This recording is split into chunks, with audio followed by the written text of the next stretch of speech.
प्रश्न में बताया गया है ए किसी काम को बी तथा सी की तुलना में, ए किसी काम को बी तथा सी की तुलना में 3 गुने समय में पूरा करता है। तो अगर ये 1 समय लेता है तो ये आपका 3 समय लेता है, ये टाइम बताया गया है। अगर यहाँ से हम कार्य क्षमता निकाल दें तो बोलिए उलट जाएगा, इसका 1 हो जाएगा और इसका 3 हो जाएगा। बताएगा ना, ए किसी काम को बी तथा सी की तुलना में 3 गुने समय में पूरा करता है। फिर बताया गया है कि बी, ठीक है, बी उसी काम को ए तथा सी की तुलना में 4 गुना समय में पूरा करता है। कौन? बोलिए इसका टाइम जो है 4 है और इसका टाइम 1 है। अगर इसका कार्य क्षमता अगर हम निकालें तो ये भी उलट जाएगा, इसका 1 हो जाएगा और इसका 4 हो जाएगा कार्य क्षमता। अब देखिए कि एक ही काम ये तीनों मिलके कर रहा है, ए बी सी, तो कार्य क्षमता का जो योग होगा वह बराबर होना चाहिए। होना चाहिए कि नहीं होना चाहिए? बोलिए हाँ। तो यहाँ पे योग देखिए कितना है, बोलिए 4, यहाँ पे योग कितना है, बोलिए 5। तो ऐसा करते हैं, इस योग को हम बराबर करने का प्रयास करते हैं। तो इस अनुपात को जो है इसके योग से, कहने का मतलब 4 से गुना कर देते हैं, और इस अनुपात को जो है इसके योग से, कहने का मतलब 5 से गुना कर देते हैं, और तीनों का जो है फाइनल कार्य क्षमता का अनुपात यहाँ से निकल जाएगा। बोलिए इसका हो जाएगा 5, इसका हो गया 15। किसका 15? बी सी का 15, ए का 5, और इसका कार्य क्षमता जो हो गया 4 से गुना करने के बाद ये हो गया 4 और ये हो गया आपका 16। ठीक है, अब तीनों को हम एक अनुपात में लाने का प्रयास करते हैं। बोलिए ए का कितना है, यहाँ से देखिए ए का कार्य क्षमता कितना है, बोलिए 5। तो यहाँ पे जैसे हम ए का कार्य क्षमता का मान 5 रख दिए और ए प्लस सी का योग कितना है, बोलिए 16, तो इस हिसाब से सी का कितना हो जाएगा, बोलिए सी का हो जाएगा 11, तभी ना जुड़ के 16 होगा। तो सी का आ गया कितना, 11। अगर हम सी का यहाँ पे 11 रखते हैं तो बी का कितना होगा, बोलिए इन दोनों का योग है 15, तो इस हिसाब से बी का मान कितना होना चाहिए, 4। तो इस अनुपात में बी का मान 4 है, बोलिए हाँ है। इसका मतलब हम लोग का जो कार्य क्षमता का जो अनुपात आ गया ये वाला, ए का 5 और बी का कितना 4 और सी का कितना, तो बोलिए 11।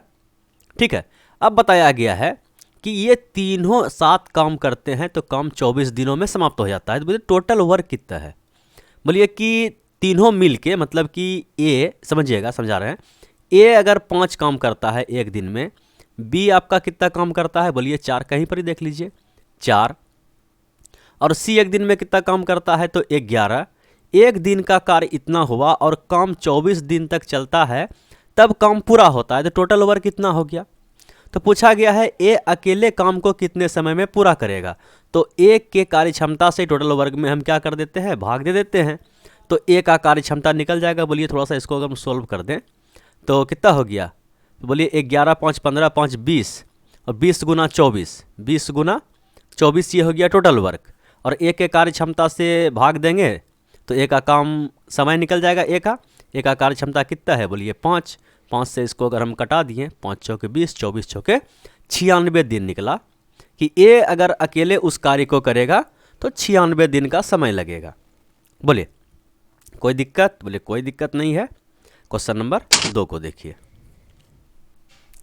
प्रश्न है एक्स 1/4 काम 6 दिन में पूरा करता है। देखिए एक्स के बारे में बताया गया है कि 1/4 काम कितने दिनों में पूरा करता है, बोले 6 दिनों में। टोटल काम कितने दिन में करेगा, एक्स जो है टोटल काम बोला जाए, एक्स का टाइम कितना हो गया, बोले 6 चौके 24, समझ पाए। वाई शेष काम को 12 दिन में पूरा करता है। अच्छा देखिए वाई के बारे में बताया गया है, अगर वाई आपका, एक्स आपका 1/4 काम कर दिया तो शेष काम कितना होगा, बोलिए कि 4 है टोटल, 1 हो गया तो 3/4, 1 माइनस कीजिएगा इतने आएगा, 3/4 काम, मतलब शेष काम को ये 12 दिन में पूरा करता है। तो वाई जो है आपका एक काम कितने दिन में पूरा करेगा, बोलिए ये सामने सामने कटेगा ना, बोले 3 चौके 12 और 4 चौके 16, मतलब वाई जो है आपका एक काम 16 दिन में करेगा। तो इस हिसाब से वाई का जो समय आ गया ये आ गया 16 दिन। टोटल वर्क, बोले टोटल वर्क तो एलसीएम लेते हैं, कितना हो जाएगा 48, हाँ 48 मान लेते हैं। ठीक है, तो कार्य क्षमता का अनुपात यहाँ से आ जाएगा 24 दूना 48 2, और 16 48 3। तो पूछा है कि x और y मिलकर काम को कितने समय में पूरा करेगा। दोनों मिलकर एक दिन में कितना काम करेगा, 5। तो 5 से भाग देंगे तो a प्लस बी का आ जाएगा। 48 को 5 से भाग दीजिएगा तो कितना होगा, बोलिए कि 5 है नीचे में, 9 पच्चे 45, यही होगा। समझ पाए 48। कोई दिक्कत, बोलिए कोई दिक्कत नहीं है। ये तो सवाल कैसा था, आसान था। चलिए एक प्रश्न और है, हल्का है, काफ़ी हल्का है। ए और बी शेष कार्य को 7 दिनों में पूरा करने के लिए एक साथ कार्य करते हैं, हालांकि कार्य का 37/100 भाग पहले ही पूरा हो चुका था। तो शेष काम कितना था, बोलिए कि 37/100 काम पूरा हो चुका था। तो काम बचा होगा आपका 63/100। ठीक है, तो बोलिए यही ए और बी अगर मिलके काम करता है तो यही जो है आपका 63/100 काम को पूरा करने में 7 दिन का समय लेता है ना। तो बोलिए कि अगर ये टोटल काम करेगा तो कितना समय लगेगा, बोलिए कि 7 ये 9 इधर आ जाएगा, 7 63। तो कहने का मतलब अगर यहाँ पे लिखिए कि ए और बी अगर टोटल काम करेगा तो इसको जो है 100/9 दिन का समय लगेगा। 100/9 दिन का समय लगा, ये टाइम निकाल रहे हैं। ठीक है, ए और बी अगर मिलके काम करता है तो टोटल काम को करने में कितना समय लगता है, बोलिए कि 100/9, इसका समय आ गया। फिर बताया गया है कि ए द्वारा 5 दिन में किया गया कार्य बी द्वारा 4 दिनों में किए गए कार्य के बराबर है। ए का 5 दिन का कार्य बी का 4 दिन के कार्य के बराबर है।